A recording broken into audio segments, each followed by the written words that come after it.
a lot of people will think in 2003 ANPP, 2011 CPC, and now you are of the APC. And you are perhaps working with some of the people you stood against in 2011. How do you feel being in the same camp with some of people who in your who do not have the same political beliefs as you do?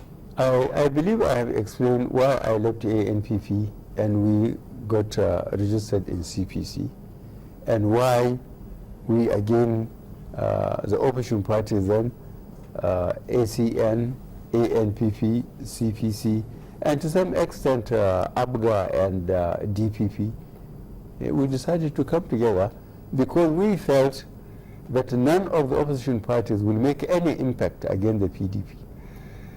But when we come together and form an opposition, we'll make a difference. And we hope Nigerians will support us and see the difference, because the type of impunity that the PDP perpetrated on this country from 1999 to now, I think can no longer be tolerated. We talk about decadence in a lot of aspects of our Nigerian life, and a lot of people, if you take the days of the military out of the almost 60 years of Nigeria's existence, the military has spent close to 70% of it, and a lot of people will attribute that some of the problems we have as a country today can be blamed on the military. Do you agree? Well, I don't think no government, whether military or civil, can be absolutely blameless. It's very important for those who want to blame the military for anything to articulate those points or issues the military are to be blamed, and then educate Nigerians about it, and let Nigerians get it properly put in our history. But it's so easy to open one's mouth and accuse one of one thing or the other. But the important thing, people must not be intellectually lazy. They must find out what people have done wrong, and why the system then failed to punish that wrong or to correct it.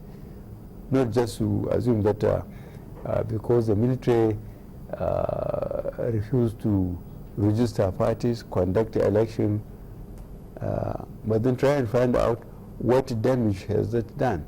And let us look at Nigeria's development. When were most of the ports, the airports, the teaching hospitals, the universities were built? Try and do some survey.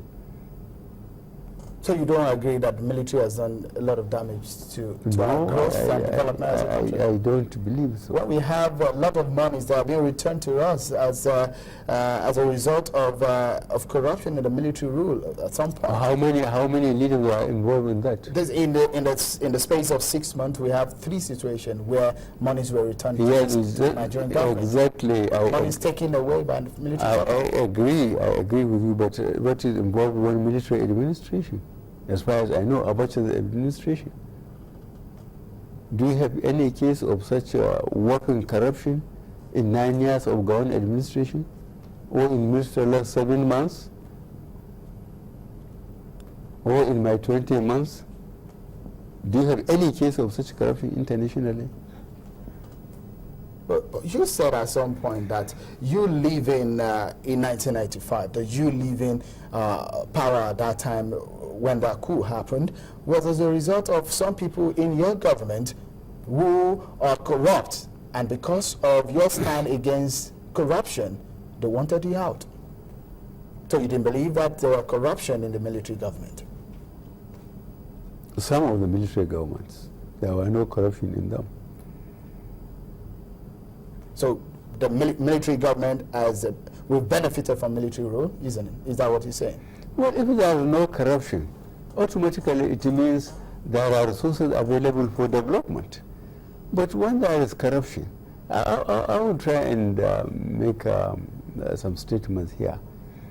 The National Assembly was concerned, I think about a year ago, about what happened to NEPA, or Power Holding Company of Nigeria, both of blessed memory, and pension funds and petroleum industry, they conducted hearing in Abuja and the geopolitical zone. They sent their recommendation to the executive. That's the last Nigerian heard about it.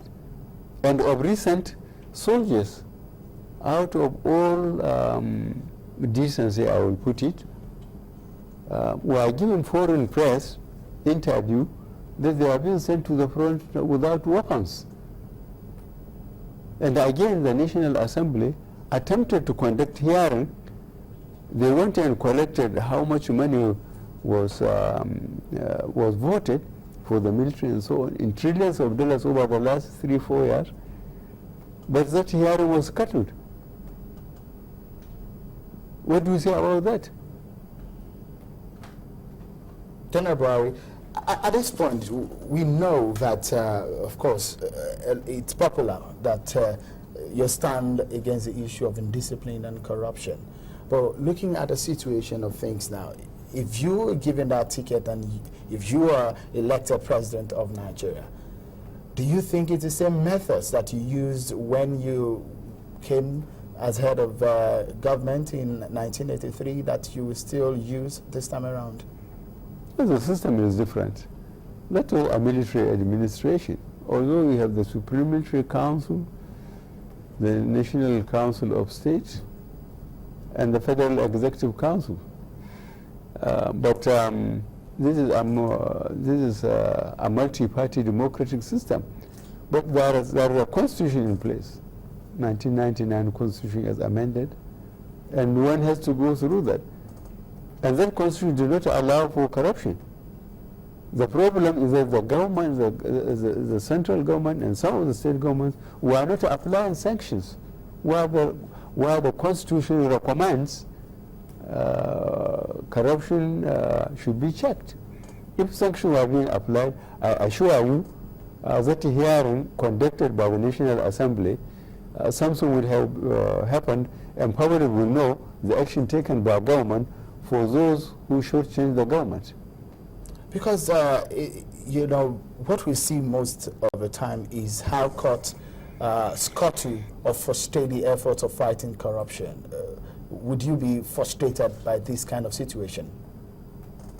I think the office of the Attorney General and Minister of Justice will have to work hand in hand with the police and do their constitutional role properly. We don't believe they were not properly trained or were not experienced, but there was no determination by the leadership to really check corruption. Because after the hearing I referred earlier on, something ought to have happened. But nothing has happened, as far as we know. With the kind of corruption that we sometimes see in government, you believe in immunity? For example, governors? No, that is being argued, but that doesn't stop the governors being investigated after they leave office. I believe those who got that part of the Constitution that chief executive says the president and the governors while in office should not be prosecuted. I think they look at the state of development of the political system and the culture of Nigerians, that if they allow prosecution of the president and the governors, no government will survive to perform, because there will be so many litigations. I believe it's a well-intentioned provision inserted into the Constitution, but it did not stop the government or the preceding government from investigating where cases are obvious about corruption. All right, we'll take a moment on the program, and when we return, General Buhari will be talking to us on his ambition and what he makes of religion and the Nigerian politics. Join us again.